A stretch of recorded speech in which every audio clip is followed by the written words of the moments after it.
Halo semuanya, kalian pernah dengar sikap asertif gak sih? Pastinya kalian pernah dengar kan ya. Nah, di sini aku bakal bahas mengenai apa itu asertif. Menurut McNeilis dan Adams, asertif adalah satu bentuk tingkah laku interpersonal yang terdiri dari komunikasi secara langsung, yang terbuka dan jujur yang menunjukkan pertimbangan dan penghormatan terhadap individu lain. Nah, sikap asertif ini dapat didefinisikan sebagai salah satu keterampilan dalam berkomunikasi. Sikap asertif ditandai dengan kemampuan diri dalam berkomunikasi secara jujur, tegas, dan lugas, tapi tetap mampu menghargai perasaan orang lain. Nah, berperilaku asertif pada semua situasi membuat orang akan merasa respek dan membuat senang bekerja sama dengan individu yang bersangkutan.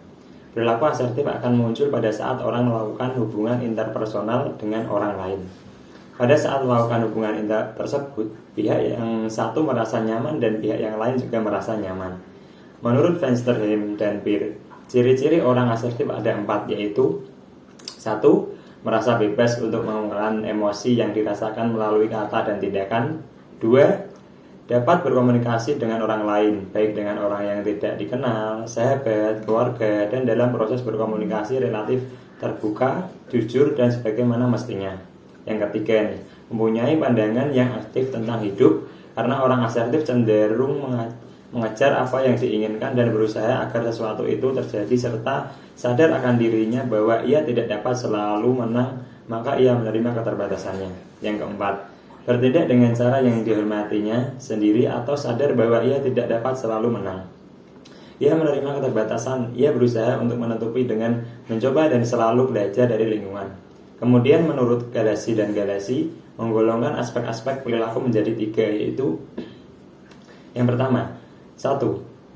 Mengungkapkan perasaan positif seperti memberi dan menerima pujian, meminta bantuan dan pertolongan, mengungkapkan perasaan, memulai dan terlibat dalam perbincangan. Yang kedua nih, afirmasi diri seperti mempertahankan hak, menolak permintaan, dan mengungkapkan pendapat. Yang ketiga, mengungkapkan perasaan negatif seperti mengungkapkan kekecewaan dan mengekspresikan kemarahan.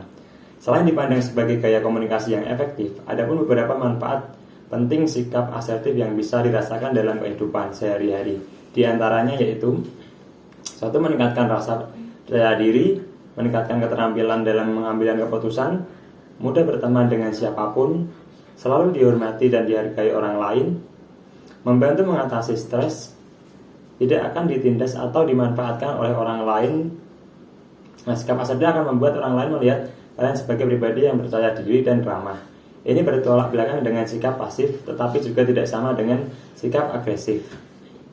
Nah, di sini aku bakal bagi ini tips menerapkan asertif dalam kehidupan sehari-hari. Yang pertama, jadilah pendengar yang baik. Cobalah untuk selalu memperhatikan lawan bicara dan pahami sudut pandang serta situasi orang tersebut. Jangan menyela pembicaraan, tunggu dulu sampai selesai berbicara baru menyatakan pendapat kalian. Yang kedua, berani menyampaikan perbedaan pendapat. Perbedaan pendapat adalah hal yang umum dan wajar terjadi. Ketika kalian tidak sependapat, kalian harus berani menyampaikannya secara baik. Yang ketiga, selalu hargai orang lain. Ingatlah untuk tetap selalu menghargai orang lain.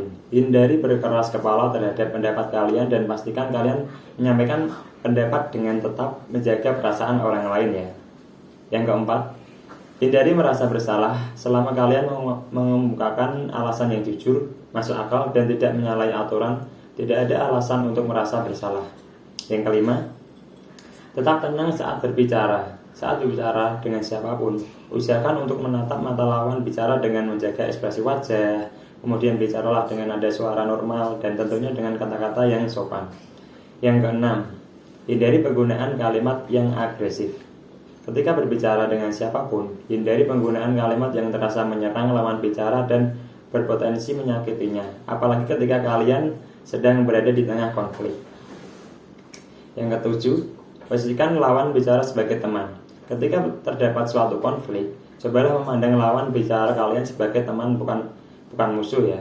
Hal ini berguna agar tercipta hasil kesepakatan yang saling menghormati kedua belah pihak. Yang kedelapan, berlatih dengan hal-hal kecil. Berlatihlah menjadi pribadi yang asertif dengan teman atau orang terdekat. Bahkan kalian bisa berlatih di depan kaca dengan membuat skenario. Misalnya nih, coba latih cara bicara dan gestur kalian. Yang ke-9, belajar dari banyak orang, baik itu dari keluarga, teman, ataupun tokoh masyarakat lainnya. Perhatikanlah bahasa tubuh dan pilihan kata yang disampaikan. 10. Selalu bersabar. Menjadi pribadi yang asertif memerlukan proses yang panjang dan terkadang membutuhkan keberanian ekstra untuk melakukannya. Maka kalian perlu memiliki kesabaran dan ketekunan untuk mengembangkan sikap ini. Itu dia pembahasan mengenai perilaku atau sikap asertif. Sekian dari aku. Apabila ada kesalahan, mohon dimaafkan. Semoga bermanfaat ya. Dan